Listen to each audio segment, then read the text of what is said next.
उत्तम क्षमाधिक धर्म आत्म का सहज निज भाव है। सुख शांति का है हेतु जग में मुक्ति का सुपाव है मूल सम्यक दर्श निज में लीनता में ये धर्म पूजूं सुभाऊं भावना हो पूर्ण 10 लक्षण धर्म। आज उत्तम ब्रह्मचर्य का दिन है, यानी 10 धर्मों में से जो 10th डे है वो उत्तम ब्रह्मचर्य है। अब आज भाद्रपद शुक्ल 14 है। आज के दिन वासु पूज्य तीर्थंकर का भी मोक्ष कल्याणक है, यानी आज के दिन ही वो तीर्थंकर मोक्ष गए थे। अब उत्तम ब्रह्मचर्य का क्या अर्थ है? तो उत्तम यानी सम्यक दर्शन की सत्ता सहित ऐसे जो मुनिराज हैं वो कैसे हैं? तो ब्रह्मचारी धारी है, ब्रह्मचर्यधारी है। तो ब्रह्म प्लस चर्य, तो ब्रह्म यानी अपना आत्मा और चर्य यानी आचरण करना। तो जब अपने आत्मा में ही रमते हैं, अपने आत्मा में ही आचरण करते हैं, उनकी और चारित्र है ही नहीं, सिर्फ आत्म चारित्र है, तब उसे उत्तम ब्रह्मचर्य कहेंगे। हमने पहले देखा था कि आकिंचन ब्रह्मचर्य धर्म दश सार है, चहुगति दुखते काड़ी मुक्ति कर तार है। यानी जहाँ उत्तम क्षमा मार्दव आर्जव और शौच ये मेन जो भावना भाने चाहिए वो थे, वहाँ बाकी के जो 6 धर्म है वो उसको पाने के लिए उपाय थे। उसमें से जो अब लास्ट है 9th और 10th धर्म है आकिंचन और ब्रह्मचर्य, वो पूरे धर्मों का एक तरह से सार है और वो पूरे धर्म का एक तरह से सार है। इन 10 धर्म के साथ साथ जो मूल जैन धर्म है उसका एक तरह से सार है। अब ये इतने इम्पॉर्टेंट क्यों है? क्योंकि जहाँ आकिंचन में पर द्रव्य की अपेक्षा बात की थी, वहाँ ब्रह्मचर्य में स्वद्रव्य की अपेक्षा बात कर रहे हैं। आकिंचन यानी किंचित भी पर में एकत्व ममत्व बुद्धि नहीं होनी चाहिए, और अगर पर में नहीं है तो कहाँ होनी चाहिए? तो पहले पर से हटाया जाता है, फिर स्व में लगाया जाता है। तो जब पर से एक बार हटा दिया तो अब स्व में लगाते हुए कहने कि अपने ब्रह्म में, अपनी आत्मा में ही आपकी आत्मबुद्धि रहनी चाहिए। आपका एकाग्रता सिर्फ सुख और एकाग्रता सिर्फ आपके आत्मा में ही रहनी चाहिए और कहीं आपको नज़र नहीं आनी चाहिए। जैसे किसी को अगर एक बुरी जगह से जैसे एडिक्शन होता है, तो अगर एडिक्शन उसको छुड़वाते हैं, आप किसी भी पर्सन को बोलो अपना गैजेट छोड़ने के लिए, तो वो गैजेट छोड़ भी देगा तो वो पूछेगा अब मैं करूँ क्या। यानी एक बच्चा है जैसे, अब वो गैजेट से बहुत एडिक्टेड है, तो हर बार पेरेंट्स आकर उससे सिर्फ गैजेट ले लेंगे तो वो नहीं छूटेगा तब उसका एडिक्शन, जब आप उसको लेकर के उसे कुछ काम करने भी दो। तो जब उससे आप गैजेट लेते हो तब उसे होमवर्क करने को दो, या फिर उसको कहीं घुमाने ले जाओ, या फिर ऑफ स्क्रीन होने के लिए आप उसे कोई एक्सरसाइज दो करने के लिए। यानी अगर कोई चीज़ से हटाया जाता है तो दूसरी ओर लगाया भी जाता है, नहीं तो वापस वो उस एडिक्शन की ओर भागेगा। तो जब हम हमारे भावों को, हमारे परिणामों को बाहर से हटा रहे तो कहीं तो लगाना पड़ेगा, क्योंकि ये आत्मा का स्वरूप ही है जानना देखना। अब वो किसको जाने, अब वो किसको देखे? तो बोल रहे हैं कि अब आप खुद को देखो, आप खुद को जानो, और ये आत्मा है और ये उसका स्वरूप है। अब उसको जानने की जो क्रिया होती है उसके बीच में राग द्वेष के कारण ये फिसल जाता है, ये और में लग जाता है। तो वो जो क्रिया है उसके बीच में एक तरह से बाधा बनता है राग द्वेष। अब जब ये बाधा हट जाएगा, जब पर से रहने का बाधा हट जाएगा, तब ये डायरेक्ट फ्लो हो जाएगा और ये आत्मा अपने आप को जान पाएगा। इसलिए आत्मा को अपने में स्थित होने के लिए ये ब्रह्मचर्य धर्म बहुत इम्पॉर्टेंट है। अब इस ब्रह्मचर्य के और कुछ एस्पेक्ट्स हमें देखने चाहिए, जैसे कि अक्सर जब भी ब्रह्मचर्य की बात आती है तो आपके मन में एक ऐसा इमेज पोर्ट्रे होता है, somebody who has not married, या फिर कोई ऐसा जो आपको वाइट कपड़ों में दिखेगा, जो ज़्यादा आँख उठाकर भी ऑपोजिट जेंडर के प्रति देखेगा नहीं, और जो एकदम शीलवान, एकदम एक काम और कंपोज्ड आदमी दिखाई देगा। पर यहाँ पर ब्रह्मचर्य का अर्थ ये नहीं है कि आपको शरीर से, यानी शरीर पर ज़्यादा बल दिया जाता है। तो ब्रह्मचर्य का अर्थ ये नहीं है कि आपको शरीर से ही छुटकारा पाना है, यानी आपको शरीर संबंधी राग से ही छुटकारा पाना है, स्पर्शन इंद्रिय से ही के ऊपर ही बस फोकस करना है, बाकी की इंद्रियाँ गौण हो जाएंगी, ऐसा नहीं है। क्योंकि स्पर्शन इंद्रिय सबसे ज़्यादा क्षेत्र घेरता है। चक्षु इंद्रिय सिर्फ इतना ही घेरती है, घ्राण सिर्फ इतना ही क्षेत्र, रसना सिर्फ एक पर्टिकुलर एरिया पे ही रहते हैं, कर्ण भी का विषय भी कम है और उनका लिमिटेड है उनका रिसोर्स।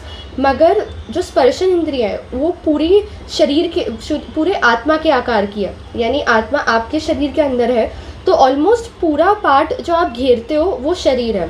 तो जितना पार्ट आत्मा घेरता है उससे बस हल्का सा ज़्यादा शरीर घेरता है, इसलिए शरीर पर ज़्यादा बल दिया गया है एंड उसके बाद रसना पर ज़्यादा बल दिया गया है। पर इसका मतलब ये नहीं है कि बाकी की इंद्रियां गौण हो जाएंगी। तो जो ब्रह्मचारी है उसका मतलब सिर्फ ये नहीं है कि वो ऑपोजिट जेंडर के प्रति ही संपर्क नहीं रखेगा, पर उसका मतलब ये भी है कि वो बाकी की इंद्रियों के विषय भी कम करेगा, उसके प्रति राग भी स्तोक रखेगा। तो यहाँ पर ये बताया जा रहा है कि जैसे दादा एग्जाम्पल देते हैं कि जैसे इंडिया है, तो अब आप राजस्थान की बात करोगे तो एक तरह से Rajasthan is not all of India, लेकिन जब हमने कहा कि इंडिया को छोड़ना है, मतलब आपको राजस्थान को भी छोड़ना है, मध्य प्रदेश को भी छोड़ना है, महाराष्ट्र को भी छोड़ना है, तो इंडिविजुअली नाम लेने के बजाय आपने इंडिया कह दिया, यानी एक पूरी एंटिटी कह दी। इसलिए पूरे इंडिया यानी पूरी शरीर को छोड़ने की बात जब कहते हैं तो ये छोटे मोटे जो बाकी इंद्रिय हैं वो उसमें इन्वॉल्व हो ही जाता है, तो अलग से उसे मेंशन नहीं करते, पर आपको उसका समझ जाना चाहिए। अब इनसे विरक्ति कैसे हो, तो जैसे आपकी फ्रेंड सर्कल में कोई पाकिस्तानी मुस्लिम आ रहा है, तो आप चाहते हो कि आपका फ्रेंड उसके पास इतना नहीं संपर्क रखे क्योंकि उससे दुर्गति की उससे कुसंगति का ये पड़ सकता है, कुसंगति का थ्रेट हो सकता है। तो अब आप उसको उस फ्रेंड की बुराइयां नहीं बताओगे, आप उसे ये नहीं बताओगे कि कहाँ वो गलत है या फिर कौन से गुणों की उसमें कमी है, उल्टा आप उसे पाकिस्तान का स्टेटस बताओगे, आप बताओगे कि पाकिस्तानी कैसे होते हैं। तो जब उसे पाकिस्तान से विरक्ति होगी तब अपने आप उस दोस्त से भी हो जाएगी। तो वैसे ही अगर हमें चक्षु और घ्राण इंद्रिय से विरक्ति चाहिए तो हमको पूरे स्पर्शन इंद्रिय की बुराई करनी चाहिए, हमें स्पर्शन इंद्रिय को एनिमी ठहराना चाहिए और बताना चाहिए कि कैसे उसके वजह से हमारा राग बढ़ता है और हमारा मोक्ष हमें नहीं मिल रहा है। तो उसके वजह से अपने आप जो बाकी के इंद्रिय हैं उसके प्रति में विरक्ति हो जाएगी। फिर आपके कितने ही और पाकिस्तानी मुस्लिम फ्रेंड्स आ जाए आप नहीं फिसलोगे, क्यों? क्योंकि अब आप समझ चुके हो कि वो कंट्री ऐसी है और मुझे ऐसे कंट्री और ऐसे अवगुण जिनमें जो है ऐसे संगति नहीं चाहिए, तो अपने आप उससे विरक्ति हो जाएगी। अब कोई कहे कि ब्रह्मचारी के कैसे कौन से एस्पेक्ट्स हैं, यानी हम कैसे जाने कि हम दोष कर रहे हैं, हम कहाँ कहाँ गलत हो सकते हैं, तो कौन सी जो आपकी क्रियाएं वो पाप की श्रेणी में आ जाएंगी। तो काम की श्रेणी में दत्तवाद सूत्र में आता है जो परिग्रह परिमाण व्रत, जो ब्रह्मचर्य व्रत के अतिचार है, यानी कौन से कुछ दोष है जो दोष कहे जाते हैं और उनका क्यों छुटकारा आवश्यक है। जिसमें से पहला है 5 है टोटल, जिसमें से पहला है स्त्री राग कथा श्रवण, तन मनोहर अंग निरीक्षण, पूर्व रत अनुस्मरण, वृष्येष्ठ रस, स्व शरीर संस्कार, त्यागाः पंच। इन सब का त्याग करना चाहिए। तो कौन से हैं ये? तो पहला है स्त्री राग कथा श्रवण, यानी आपको ऑपोजिट जेंडर के प्रति जितना भी गॉसिप आता है, जितना भी रोम कॉम्स रोमांटिक कुछ ऐसे किस्से आते हैं, या फिर कपल्स बोलते हैं this is how we met each other, या फिर आप जितनी भी मूवीज़ देखते हैं, आप कितनी भी अगर कोई लव स्टोरीज़ वाली किताब पढ़ते हैं, तो वो सब कुछ स्त्री राग कथा श्रवण में आ जाएगा। आप या तो सुन रहे हो या आप बता रहे हो या आप अनुमोदना कर रहे हो कि अरे वाह काश मुझे भी ऐसा कोई पार्टनर मिले, तो वो सब स्त्री राग कथा श्रवण में आ जाएगा, तो वो भी काम की श्रेणी में आता है। देन सेकेंडली तन मनोहर अंग निरीक्षण, कि आपने कोई सीरीज़ देखी या फिर आपने कोई मूवी देखी या आपने रियल लाइफ में किसी को देखा और आप उसकी आकृति पर ये कर रहे हैं, आप उसकी आकृति पर मोहित हो रहे हैं कि वो कैसे दिखते हैं, या फिर a particular feature of the body जो आप चाहो अपने अंदर, तो उनकी भी अगर आप बढ़ाई करते हो कृत कारित अनुमोदना से, किसी को रेकमेंड करते हो, oh my God look at him, कितना अच्छा दिखता है, तो वो सब आ जाता है तन मनोहर अंग निरीक्षण में। फिर तीसरा कि ठीक है इन दोनों में से मैं कुछ भी नहीं करती, लेकिन पूर्व रत अनुस्मरण, पहले किया गया है और अब बार बार मेरे को नींद नहीं आती, रात भर चैन नहीं आता, क्यों? क्योंकि उसके बारे में याद आता है। तो वो है पूर्वरत अनुस्मरण, पूर्व में जो किया गया है उसके बारे में बार बार सोचते रहना, तो वो भी काम की श्रेणी में आ जाता है।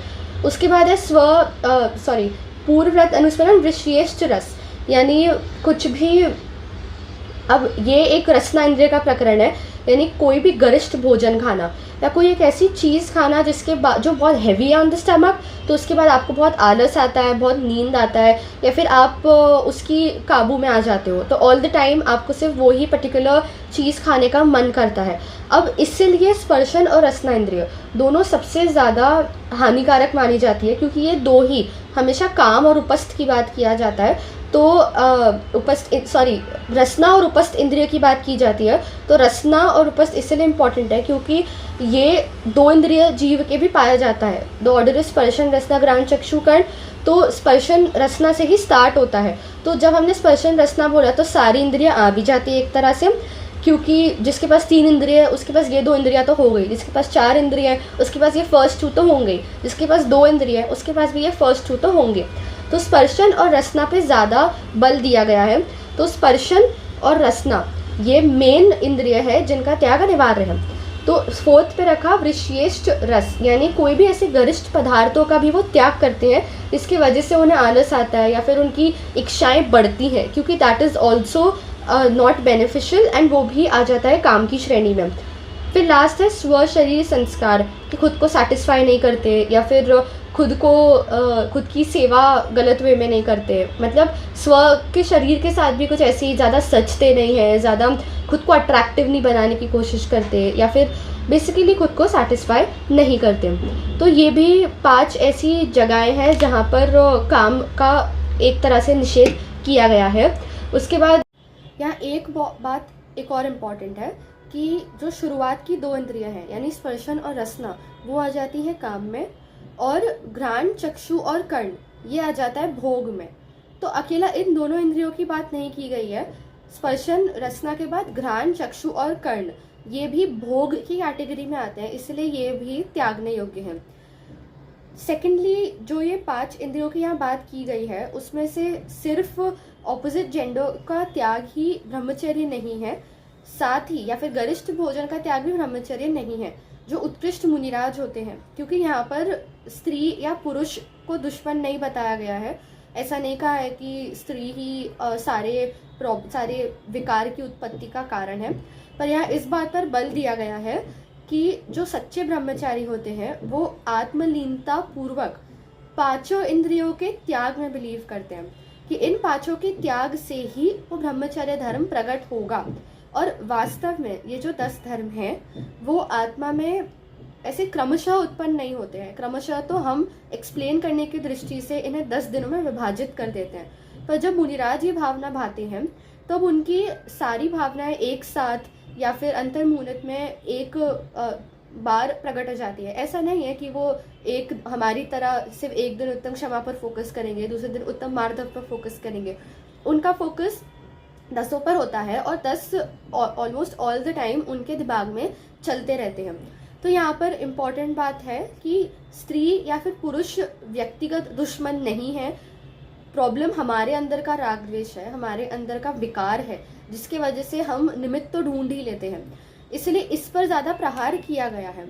अब यहाँ पर इस आदमी की स्थिति की बात करते हुए ज्ञानार्णव और भगवती आराधना दोनों में ऐसे 10 जो विकार है वो रेस किए गए हैं कि अक्सर जो आदमी के ब्रह्मचर्य नहीं होता है उनकी कैसी उत्पत्ति होती है, उनकी भावनाओं में कैसा नेगेटिव वृद्धि होती है। तो पहला है चिंता करते हैं, जैसे कि अगर आप कोई चीज़ आपको नहीं मिल रही है और आप उसको पाने के इच्छुक हैं तो आपको पहली बात चिंता होती है। ये कोई भी चीज़ के प्रति गृद्धता की बात चल रही है और ये गृद्धता ही यहाँ पर विकार है और वो ही यहाँ पर काम है। तो पहले तो आपको चिंता होती है, जब तक वो ना मिल जाए आपको चैन नहीं पड़ता। उसके बाद आपको इच्छा बहुत होती है, फिर आपकी सांस बढ़ती जाती है, ऐसी कुछ करके लास्ट 10वां है मरण। हमारा फोकस यहाँ पर है कि ये काम के जो 10 विकार है उसका लास्ट लिया कि जब स्टार्ट होता है वो सिर्फ एक मामूली चिंता से, एंड होता है वो मरण तक। और मरण भी जो हम बहुत बड़ा फैक्टर मानते हैं, लेकिन मरण भी जो ये आसक्त पुरुष है उसको दुखदायक नहीं लगता, मरण से ज़्यादा उसे संयोग का वियोग दुखदायक मिल लगता है। यानी उसका वो जो वियोग हुआ है, जो उसको जिस पर्टिकुलर व्यक्ति या फिर उस पर्टिकुलर थॉट की उसको प्राप्ति चाहिए थी, वो उसको नहीं मिला और उसके वियोग में वो ज़्यादा दुखी होता है। तो इसीलिए ये काम इतना बड़ा शत्रु है। और पंक्ति भी आती है कि जो शत्रु जगत का प्रबल काम तुमने प्रभुवर उसको जीता। तो ये तो बिल्कुल ही काम जो है त्यागने योग्य है। लेकिन उत्तम ब्रह्मचर्य का फोकस काम या भोग नहीं है। उत्तम ब्रह्मचर्य का फोकस तो सिर्फ वो शुद्ध परम ब्रह्म आत्मा है, जिसकी प्राप्ति का उपाय और यहाँ बात की जा रही है। समस्त दुखों का मूल कारण ना ही स्त्री है, ना पुरुष है, ना विषय है। समस्त दुखों का मूल कारण हमारा मिथ्यात्व है। क्योंकि जैसे एक छोटी सी कीली, एक छोटे से कील, एक पिवट के आधार पर एक चक्र घूमता है, अगर वो पिवट ना हो तो वो चक्र भी ना घूमे। तो वो पिवट एक छोटी सी कील है, लेकिन वो फिर भी उस पूरे इतने बड़े चक्र को घूमने के लिए निमित्त है। तो वैसे ही जो हमारा मिथ्यात्व रूपी जो कील है, उसके वजह से हम संसार परिभ्रमण में चारों ओर, चारों गतियों में घूमे जा रहे हैं। और जैसे ही ये कील छूट जाएगी, वैसे ही हम भी मुक्त हो जाएंगे। और वो कील, जो बेस है उस कील का, वो ही मिथ्यात्व है, जिसकी वजह से हम परिभ्रमण करते हैं। और ये जो उत्तम ब्रह्मचर्य धर्म है, इसको भाने से ये कील का जो परिभ्रमण है वो नष्ट हो जाएगा। अब इंग्लिश में भी इसे कहते हैं कि if you don't either you build your own company और somebody else will hire you to build theirs। ये हमारे उपयोग के लिए, कि या तो हम हमारे उपयोग का सही उपयोग खुद के लिए करें, यानी हमारा जो प्रयोजनभूत तत्व है आत्मा, उसको जानने के लिए अगर हम उपयोग को यूज़ करें, हमारी राग द्वेष की परिणति छोड़ के उस उपयोग को यूज़ करें खुद के फ़ायदे के लिए, तो हमारी कंपनी की वृद्धि होगी, यानी हम सक्सेसफुल होंगे, हम मोक्ष रूपी सक्सेस को प्राप्त करेंगे। लेकिन अगर हमने ऐसा नहीं किया तो ये जो विषय है, ये जो कषाय है, ये काम है, ये भोग है, ये हमारे उस उपयोग के फ़ायदे लेगी और उस उपयोग को यूज़ करेगी अपने फ़ायदे के लिए। यानी वो हमारा उपयोग लेकर खुद की कंपनी बिल्ड करेगी, यानी मिथ्यात्व का व्यापार चलता ही रहेगा और लॉस में मैं जाऊंगा। इसलिए या तो हम खुद हमारी जो राग द्वेष है उसको त्यागे और खुद हमारे उपयोग का सही प्रकार से इस्तेमाल करें, अपना आत्मा के हित में लगाए, या फिर हम हमारे राग द्वेष को सरेंडर कर दे, राग द्वेष के सामने हमारे हथियार त्याग दे, उसका कहा माने और हमारा लॉस करे। उत्तम ब्रह्मचर्य पालने के लिए एक आदमी को शीलवान होना चाहिए। अब शीलवान क्यों होना चाहिए? क्योंकि शील एक प्रोटेक्शन है। शील के वजह से जो आत्मा का ब्रह्मचर्य धर्म है वो पूर्णतः से प्रकट हो सकता है। जैसे अंबानी का अगर आप कोई भी प्रोग्राम देखोगे तो बाहर बहुत सिक्योरिटी पड़ी रहती है, मिलिट्री वाले लोग लुकआउट पे हमेशा रहते हैं, मिलिट्री वाले भेष में। तो वो पूरे टाइम लुकआउट में क्यों रहते हैं? क्योंकि हमेशा कोई विघ्न नहीं आता, लेकिन जिस वजह से अंबानी अपना कार्य कर पाए इसलिए वो सिक्योरिटी खड़े रहते हैं। या फिर एक प्रोटेक्शन कवर है, वो बाउंड्री है जिसको पार जो बाकी के लोग हैं वो नहीं कर सकते हैं। तो वैसे ही हमारी आत्मा में रमने के लिए, हमारी आत्मा में हम कायम रहे और हम विषय से विषयांतर ना हो, हमारी आत्मा का विषय से में ही लीन रहे, इसके लिए जो शील है वो एक प्रोटेक्शन कवर जैसे है, वो एक बाउंड्री है, वो एक पिलर है, वो एक बाड़ है जो हमको आगे, जो बाकी के अनवांटेड चीज़ों को आगे नहीं आने देती, हमारे उपयोग को आत्मा में ही लगे रहने देती है। तो वैसे ही ये जो शील व्रत हैं, जो 7 शील व्रत हैं, 4 शिक्षा व्रत और 3 गुण व्रत, ये इनको पालन करने के लिए हमें शील को धारण करना चाहिए। अब वो कहते हैं कि इस ब्रह्मचर्य धर्म की रक्षा का और क्या उपाय है, मतलब ये शील कैसे कायम रहेगा। तो पहले आपको भक्ति करनी चाहिए, प्रभु भक्ति, यानी प्रभु की भक्ति करना। अब आपके जो आइडल होते हैं उनके तरह आपको बनना है। आपको किसके तरह बनना है, पहले आपको उससे अच्छी तरह जानना पड़ेगा। जैसे कोई वेश धारण करता है, कोई एक ऑफिसर है जिसको किसी पर्सन की एक्टिंग करनी है जिससे कि वो रिक्वायर्ड काम कर सके, वो बहुरूपी उसको बनना है, तो उसके लिए उसे अपने सब्जेक्ट को पहले स्टडी करना पड़ेगा कि ओके मुझे एग्जैक्टली किसके तरह बनना है, उसमें क्या एट्रीब्यूट्स होते हैं, कि वो चाय का कप उठाता है तो वो ऐसे उठाता है, वो ऐसे नहीं उठाता। तो वो सारी चीज़ों का उसे प्रैक्टिस करना पड़ेगा और उसके लिए उसे अपने रिक्वायर्ड जो प्रोस्पेक्ट है उसको अच्छी तरह जानना होगा। तो वैसे ही हमें अगर भगवान बनना है तो हमें पहले भक्ति पूजन आदि करके उनका स्वरूप जानना पड़ेगा कि ये प्रभु एक्चुअली में है कैसे, जिनके तरह मुझे बनना है। तो इसीलिए पहली बात तो आपको प्रभु भक्ति करनी चाहिए, जिससे कि आपके अंतरंग की शुद्धि कायम रहे और आप जान पाए कि आपको एक्चुअली में बनना कैसे है। दूसरा, आपको ब्रह्मचर्य व्रत को पालन करने के लिए स्वाध्याय करना चाहिए, क्योंकि once you understood how you have to be like, आपको उसका उपाय करना पड़ेगा कि मैं एक्चुअली में वहाँ तक पहुँचूँ कैसे। तो उसके लिए मुझे मेरे स्वभाव को जानना पड़ेगा और मेरे स्वभाव की प्राप्ति का उपाय स्वाध्याय में है। इसीलिए सेकंड स्टेप है स्वाध्याय करना, क्योंकि अपने हित की उपादेयता स्वाध्याय में ही है। इसलिए विषय वासना को छोड़कर, जिससे कि हम दुर्संगति में ना रहे, इसलिए हमें स्वाध्याय करना चाहिए। इसके बाद आता है स्वाध्याय, क्योंकि स्वाध्याय करने से एक तो आपका जो उपयोग है वो एक जगह पर लगा रहता है, आपके अनवांटेड थॉट्स नहीं आते। आप क्योंकि जो खाली दिमाग होता है वो शैतान का घर होता है, इसलिए जब आप स्वाध्याय नहीं करते तब आपका जो उपयोग है वो विषय कषाय में पूरे टाइम लगा रहता है, राग द्वेष के खेल में रहता है। और जब आप स्वाध्याय करते हो तब आप उस राग द्वेष को कंट्रोल में लाने की कोशिश करते हो, इसलिए वो इतना इम्पॉर्टेंट है। तो ये राग द्वेष को छोड़ने के लिए स्वाध्याय करना चाहिए। तीसरा उपाय, अब रसना इंद्रिय और जो गरिष्ठ भोजन है उनका त्याग करना चाहिए, क्योंकि उनके वजह से पूरे टाइम आप भोजन में ही लिप्त रहते हैं और आपका जो उपयोग है वो भ्रष्ट रहता है। इसके बाद आपको श्रृंगार त्याग करना चाहिए, पर यहाँ पर श्रृंगार हम लेंगे राग, क्योंकि राग इम्पॉर्टेंट है। आपको जो पूरे टाइम भावना रहती है अपनी इंद्रियों को सेटिस्फाई करने की, उसका त्याग करना चाहिए, क्योंकि ये इंद्रियों का जो विषय है उसको प्राप्त करना बहुत, इंद्रियों के लिए आप जब भागते हैं तब उतना ही आपका सुख और दूर भागता रहता है। जैसे अगर आप एक एयरपोर्ट में हैं और आपको जाना पेरिस है, लेकिन आप फ़्लाइट पकड़ते हो मुंबई की, तो आप रिक्वायर्ड पेरिस जो आपका गोल है उस तक कभी पहुंच ही नहीं पाओगे। और आप क्या करते हो, आप मुंबई की फ़्लाइट पकड़ के ये होप करते हो कि आप पेरिस पहुंच जाओ, पर वो तो पॉसिबल नहीं है, क्योंकि मुंबई का जो फ़्लाइट है वो आपको मुंबई ही पहुंचाएगा और पेरिस का फ़्लाइट आपको पेरिस ही पहुंचाएगा। वैसे ही हम इंद्रियों के आश्रय से सुख ढूंढने की कोशिश करते हैं, पर हमेशा दुखी होते हैं, कभी भी सेटिस्फाई नहीं होते हैं। तो हम रॉन्ग फ्लाइट पकड़ते हैं, हम हमेशा गलत अप्रोच ढूंढते हैं अपने सुख की प्राप्ति के लिए।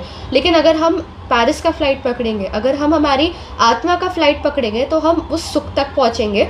लेकिन ये हमें बहुत लेट रियलाइज़ होता है, और होता भी है तो हम उसका उपाय हमेशा नहीं करते हैं, तो वो हमारा दोष है। ब्रह्मचर्य व्रत धारण करने के लिए और हमारा एटीट्यूड ही ब्रह्ममय बनाने के लिए हमें पहले तो छोटी छोटी इच्छाओं की पूर्ति करना छोड़ना पड़ेगा, क्योंकि हम जितना इच्छाओं की पूर्ति करते हैं उतना हम हमारे ही आत्मा को भ्रष्ट करते हैं।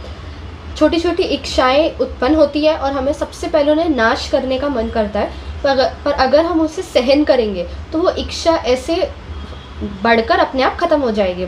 इंग्लिश में कहते हैं कि silence the cat before it digs up more soil from your garden, यानी इससे पहले कि वो बिल्ली और आपके गार्डन में से सॉइल निकाले, उस बिल्ली को भगाओ। क्योंकि अगर सॉइल उसने निकाला और आपने और सॉइल भर दिया तो क्या होगा, वापस वो आएगी और कहीं और खोदना चालू कर देगी। तो वैसे ही अगर आपकी इच्छा की उत्पत्ति हुई और जैसी उत्पत्ति हुई आपने उसको भरना चाहा, इच्छा की पूर्ति करना चाहा, तो वो जो लैंड है वो अभी के लिए फ्लैट हो गया है, लेकिन फिर बिल्ली आएगी और फिर वो और मिट्टी निकालेगी। तो आपको साइलेंस करना है, तो आपको गड्ढे को भरना नहीं है, आपको बिल्ली को हटाना है। बिल्ली यहाँ मिथ्यात्व है, बिल्ली यहाँ राग द्वेष है, बिल्ली यहाँ आपका वो एटीट्यूड है जो आपको हर बार बोलता है कि प्रॉब्लम अराइज हुई तो सप्रेस करो, पर आपको उस बिल्ली को ही पिक्चर में से हटा देना है। उसी से आपके फिर फल फूल उगेंगे और गार्डन की वृद्धि होगी। तो यहाँ पर भी ब्रह्मचर्य व्रत इसलिए इम्पॉर्टेंट है क्योंकि आप अपने आत्मा का स्वरूप कैसे जानेंगे, उसका पूरा उपाय यहाँ बताया गया है। और इस आत्मा को जाने बिना मोक्ष की प्राप्ति तो होगी ही नहीं। आप यूं ही संसार के खेल में भटकते रहोगे, कहीं ज़्यादा सुख, कहीं ज़्यादा दुख, तो कहीं कम दुख, पर सुख तो कहीं आपको मिलेगा ही नहीं।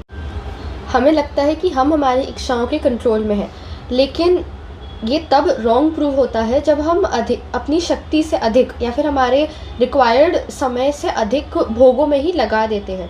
वो कैसे, तो जैसे अगर आप एक तपेले में पानी रखो और नीचे गैस ऑन करो, तो धीरे धीरे गर्म होगा ही, अग्नि भी गर्म होगी और वो तपेली भी अपने आप गर्म होगी और पानी जो उसके अंदर है वो गर्म होगा ही होगा। वैसे अगर आप अपने आप को भोगों के साथ रखो तो आपका स्वभाव का नाश होगा ही होगा, और उसमें कोई एक्सेप्शन नहीं है। तो अगर आप भोगते हुए भी ये कह रहे हो कि नहीं मेरा इससे इतना लगाव नहीं है, मैं चाहूँ तो इसको अब भी छोड़ सकता हूँ, तो वो सब गलत है, क्योंकि अगर आप छोड़ पाते तो अभी तक आपको छोड़ देना चाहिए था। तो अगर गैस ऑन होगी तो पानी गर्म होगा ही होगा।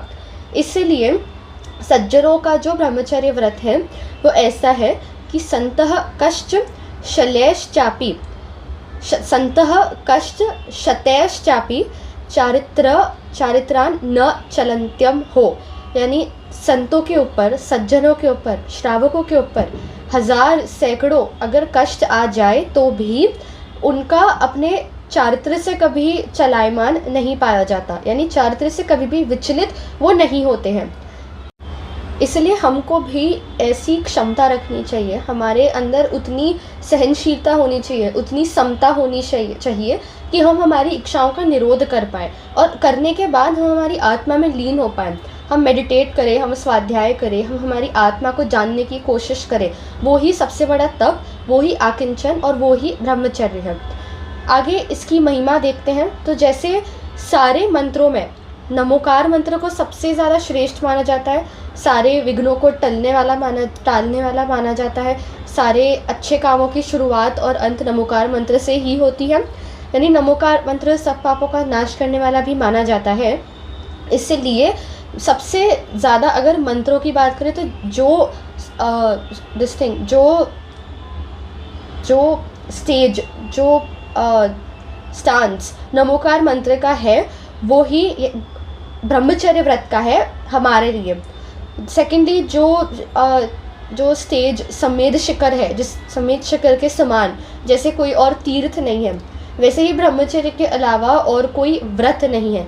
जैसे दिन की शोभा सूर्य से होती है, रात की शोभा चंद्रमा से होती है, वैसे एक मानव, एक अच्छे सज्जन पुरुष की शोभा उसके शील से होती है। जैसे फल की शोभा उसकी स्मेल से होती है, या फिर एक चेहरे की शोभा उसकी आँखों से होती है, वैसे ही ब्रह्मचर्य की शोभा शील से होती है। और मानव की, एक सज्जन पुरुष की अगर उपमा करे तो वो शील से होती है। इसलिए हमें ये जो शील है उसे बहुत कंट्रोल में रखना चाहिए, हमें हमारी ब्रह्मचर्य का पालन करना चाहिए, हमारी आत्मा में ही रमना चाहिए, कहीं उपयोग जाए तो आत्मा में ही जाना चाहिए। और एक अच्छे सज्जन पुरुष का भी लक्षण ये होता है कि उसमें उतने लेवल की सेल्फ कंट्रोल होती है, वो इतना सेल्फ अवेयर होता है कि उसको ये पता होता है कि कौन सी चीज़ उसके आत्मा के लिए घातक है और कौन सी विधायक है। इसलिए हमें हमेशा इसको माइंड में रखते हुए ब्रह्मचर्य व्रत का पालन नहीं हो, अगर बहुत नहीं हो तो अल्प करना चाहिए। जैसे अगर सारे विषयों का त्याग नहीं होता तो जो प्रेजेंट विषय हैं अभी जो हैं उनमें फोकस करके उन्हें भी अल्प करने की कोशिश करनी चाहिए।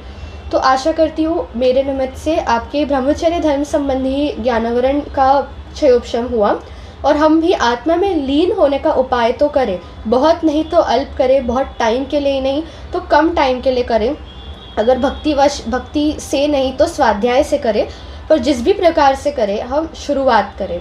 जय जिनेन्द्र।